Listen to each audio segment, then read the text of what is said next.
ગુજરાત રાજ્યની વાત થાય એટલે રાજ્યમાં મહિલા સુરક્ષા અને સલામતીની સુફિયાણી વાતો વહેતી થઈ જાય, પરંતુ રાજ્યમાં શાંતિ, સુરક્ષા અને સલામતીના દાવાઓ જાણે પોકળ સાબિત થતા હોય એવું લાગી રહ્યું છે.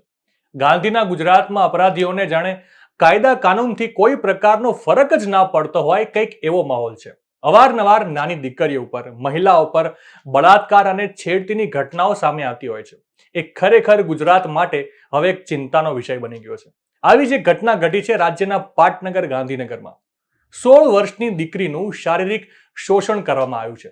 શું છે આખી ઘટના, વિગતે વાત કરીએ. નમસ્કાર, બીબી ન્યૂઝ ગુજરાતમાં હું સુભાષ આપનું સ્વાગત કરું છું. ગાંધીનગરના ધોળેશ્વર મહાદેવ રોડ પર આવેલી SMVS સંચાલિત સ્વામિનારાયણ ધામ ઇન્ટરનેશનલ સ્કૂલના કરાટેના કોચે અમદાવાદની 16 વર્ષીય સગીરાને કરાટે શીખવવાના બહાને પ્રેમના પાઠ ભણાવી શારીરિક શોષણ કરવામાં આવ્યું હતું, જેના પગલે સગીરાને 8 માસનો ગર્ભ રહી જતા કરાટેના કોચનો ભાંડો ફૂટી ગયો છે. આ મામલે પેથાપુર પોલીસે કરાટેના કોચ વિરુદ્ધ પોક્સો એક્ટ હેઠળ ગુનો નોંધી આરોપીની ધરપકડ કરીને આગળની તપાસ હાથ ધરી છે. કરાટે શીખવવાના બહાને પ્રેમના પાઠ ભણાવતો ગાંધીનગરના ધોળેશ્વર મહાદેવ રોડ પર આવેલી SMVS સંચાલિત સ્વામિનારાયણ ધામ ઇન્ટરનેશનલ સ્કૂલમાં હાલમાં કરાટેના કોચ તરીકે ફરજ બજાવતો સંજય કિશનભાઈ વાઘેલા અગાઉ અમદાવાદ ખાતે નોકરી કરતો હતો, જે અમદાવાદના વકીલની 16 વર્ષીય દીકરીને કરાટે શીખવતો હતો.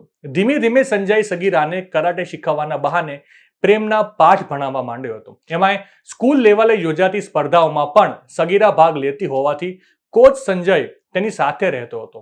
8 મહિના અગાઉ ગાંધીનગરના કોલવડા ખાતે પણ સ્પર્ધામાં ભાગ લેવા માટે સંજય સગીરાને લઈને આવ્યો હતો. આ દરમિયાન એકલતાનો લાભ ઉઠાવી સંજયે સગીરા સાથે દુષ્કર્મ આચર્યું હતું. બાદમાં સગીરાને ધમકી આપતા સગીરાએ આ વાત ડરના માર્યા પોતાના ઘરે પણ કહી ન હતી. આમને આમ સમય પસાર થતા સગીરાને 8 મહિનાથી ગર્ભ રહી ગયો હતો. જે વાત ઘરે ખબર પડી જતા તેણીને અમદાવાદ સિવિલ હોસ્પિટલ લઈ જવાઈ હતી, જ્યાં તેનું મેડિકલ પરીક્ષણ કરતા કોચ સંજય વાઘેલાની કરતૂત બહાર આવી ગઈ હતી. આ અંગે પેથાપુર પોલીસ મથકના PI મુકેશ દેસાઈએ જણાવ્યું કે પાલજનો સંજય વાઘેલા સ્વામિનારાયણ ધામ સ્કૂલમાં કરાટેના સ્ટુડન્ટ્સને કોચિંગ આપે છે, જે અગાઉ અમદાવાદ નરોડાની ધોરણ 11માં ભણતી 16 વર્ષની સગીરાને કરાટે કોચિંગ આપતો હતો. આ દરમિયાન તેણે સગીરાને જાળમાં ફસાવી હતી. કોલવડા ખાતે 8 મહિના અગાઉ કરાટેની કોમ્પિટિશનમાં સગીરાને લઈને સંજય આવ્યો હતો અને દુષ્કર્મ આચર્યું હતું, જેના લીધે સગીરાને 8 મહિનાનો ગર્ભ રહી ગયો છે. પોલીસે આરોપી સંજય વાઘેલા વિરુદ્ધ પોક્સો હેઠળ ગુનો દાખલ કરી આરોપીને ઝડપીને આગળની તપાસ હાથ ધરી છે. દોસ્તો, કોઈ પણ રાજ્ય કે દેશના વિકાસના પાયામાં મહિલા સુરક્ષા એ પાયાની બાબત છે. જ્યાં મહિલા સલામત ના હોય ત્યાં વિકાસની વાતો કરવી એ કિનારે બેસીને છબછબિયા કરવા જેવી વાત છે. આશા રાખીએ આપણું ગુજરાત હંમેશા સુરક્ષિત અને સલામત રહે. નવા સમાચાર, નવી અપડેટ સાથે ફરી મળીશું. ત્યાં સુધી મને રજા આપશો. નમસ્કાર.